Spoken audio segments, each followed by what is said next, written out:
Berasa nggak sih guys? Belakangan ini kayaknya panas banget di luar ya? Gue sih selalu kedinginan ya, sorry nggak relate. Soalnya AC segini aja, gue udah kedinginan banget. Gue sih lebih relate ke Fajar ya, karena akhir-akhir ini emang ngerasa panas banget. Bukan di kantor doang sih. Iya ya, padahal kan kita di ruangan ber-AC ya, kayak panas dan pengap aja gitu.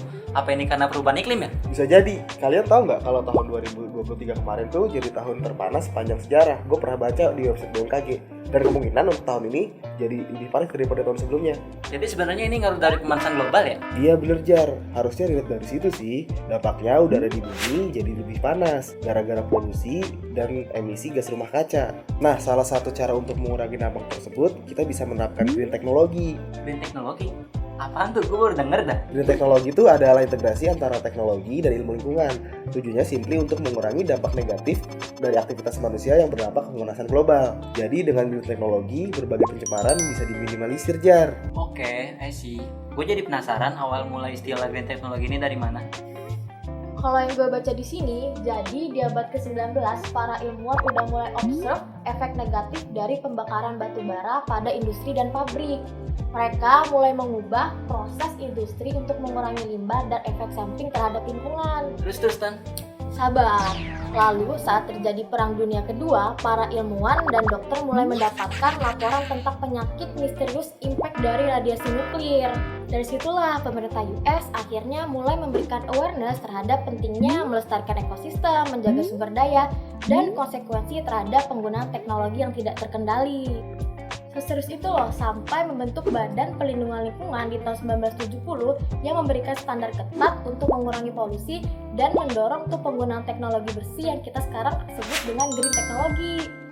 Kalau Badan Perlindungan itu kan awal mulanya dari US kan ya? Kalau negara lain gimana tuh? Iya bener, tapi kan sekarang setiap negara seluruh dunia udah aware juga dengan adanya green teknologi ini.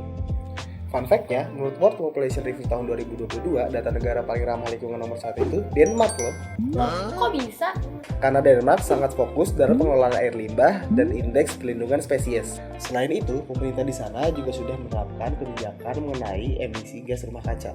Soalnya, efek emisi gas rumah kaca kepada pemanasan global itu jangka panjangnya akan berimpact pada perubahan iklim.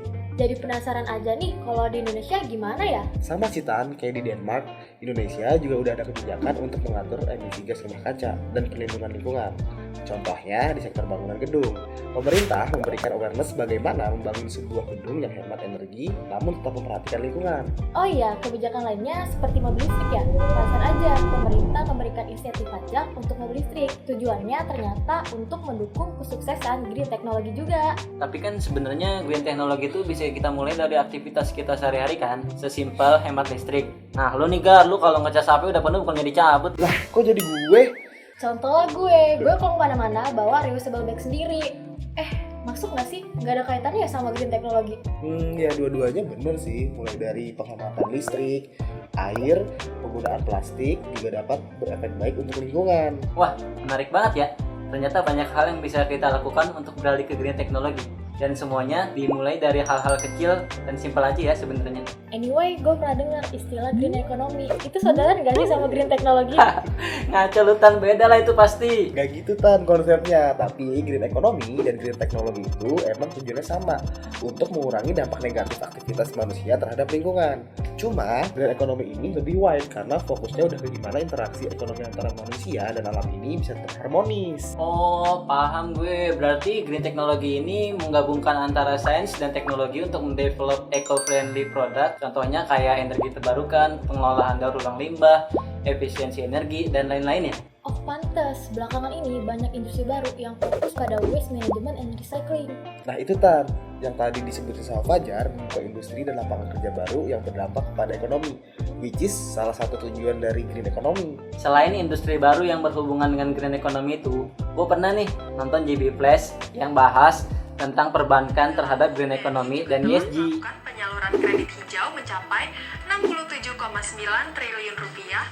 Ini ada bahas kredit hijau tuh, apa bedanya sama kredit biasa? Kalau yang gue baca dari website World Bank, kredit hijau atau green credit merupakan kredit atau pendanaan yang ditujukan untuk proyek yang memiliki kontribusi penting terhadap lingkungan. Wah, keren juga ya konsepnya. By the way, ada nggak ya kartu kredit yang kasih kita cashback kalau kita bawa reusable di kos belanja? Iya, itu mah lu kere berkedok green teknologi.